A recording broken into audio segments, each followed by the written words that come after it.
Beaucoup de gens qui ont vu l'apôtre à Kinshasa m'ont posé la question de savoir, bon, surtout les Kinois, je précise, mais comment JFT tu peux être à genoux et tu veux que l'apôtre puisse prier pour toi? On va être honnête. Vous avez beaucoup de paires de chaussures et vous voulez sortir de la maison, mais parmi toutes les paires, vous en avez une que vous voulez porter ce jour-là. Mais bizarrement, cette paire se trouve sous le lit. Qu'est-ce que vous faites? Vous allez être à genoux, n'est-ce pas? Vous n'allez pas regarder votre taille, votre poids, puisque vous en avez besoin. Vous allez vous humilier. Vous allez même ramper jusqu'à tirer ce que vous voulez porter. Si vous êtes capable de vous humilier pour avoir une paire de chaussures que vous allez porter pendant 24 heures ou moins, à plus forte raison quand vous voyez la grâce dans la vie de quelqu'un, vous ne pouvez pas vous humilier pour aller recevoir ce que les autres ont. L'humilité précède la gloire et l'orgueil précède la chute. Par la grâce de Dieu, je suis un homme qui sait qui il est et qui sait ce qu'il a, mais je sais aussi que je n'ai pas beaucoup de choses. Il y en a aussi beaucoup que je manque. Vous savez, nous les prophètes, nous sommes comme l'huile de la veuve, n'est-ce pas? Mais les apôtres sont comme les hommes qui ont des vases pour donner une forme à ce qui est évasif que nous avons.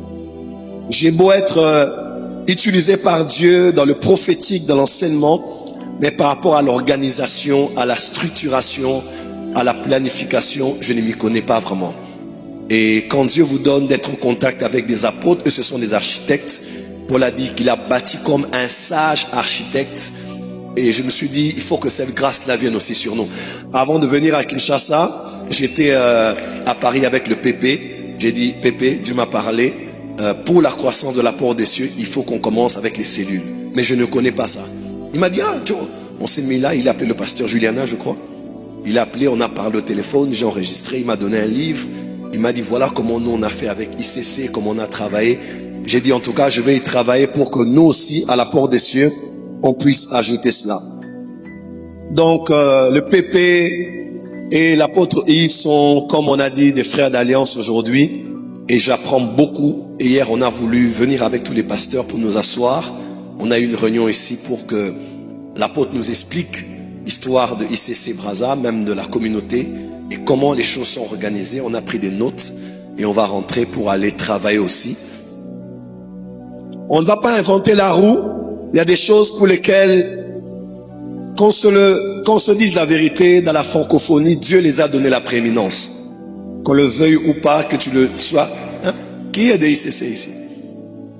Que tu sois content ou pas, que tu sois fâché ou pas, c'est le cas. Dieu les a donné la prééminence. Et nous le reconnaissons, nous apprécions. Et surtout le fait qu'il nous ouvre les portes maintenant pour que le mouvement prophétique prenne la place. Afin que les apôtres et les prophètes travaillent ensemble.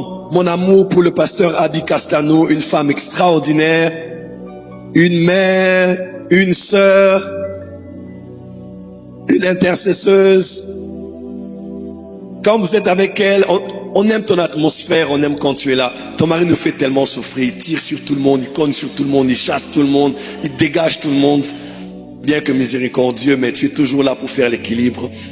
Et je tiens à exprimer mon amour aussi.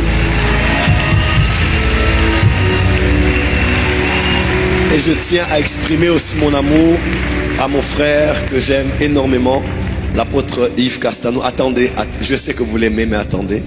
Calmez-vous un moment. Apôtre, je t'aime énormément et je suis content de t'avoir dans ma vie. Merci pour le frère que tu es, pour les prières, pour les conseils. On vient de loin, n'est-ce pas? Quand je venais autrefois, j'ai resté chez lui à la maison. Et là, c'est plus forcément la maison, mais c'est le cœur, c'est l'atmosphère. Je suis content. Je le dis à tout le monde, j'ai dit, je suis content d'avoir l'apôtre Yves dans ma vie. Et notre relation, ce n'est pas la chair, c'est pas la chair du tout. D'ailleurs, je n'étais même pas prévu de prêcher. Il m'a dit, mais comme tu viens avec tout le monde, il faut que tu travailles aussi. Je viendrai pour un autre programme. D'ailleurs, même s'il ne m'invite pas, je m'invite, je suis déjà pasteur ici. Je suis pasteur. Est-ce que c'est le cas? Je vais venir cette année, ne vous en faites pas. Donc là, on a voulu quand même communier ensemble, partager quelque chose. Apôtre, merci pour ta vie. Que Dieu te garde fidèle. Que Dieu te garde jalousement. Que Dieu t'emmène plus haut, plus loin, te garde le plus longtemps possible. Tu es une bénédiction pour la francophonie, une bénédiction pour cette nation, le Congo, et une bénédiction pour toute la famille ici présente. Aidez-moi à célébrer Dieu pour mon frère. Merci. Merci.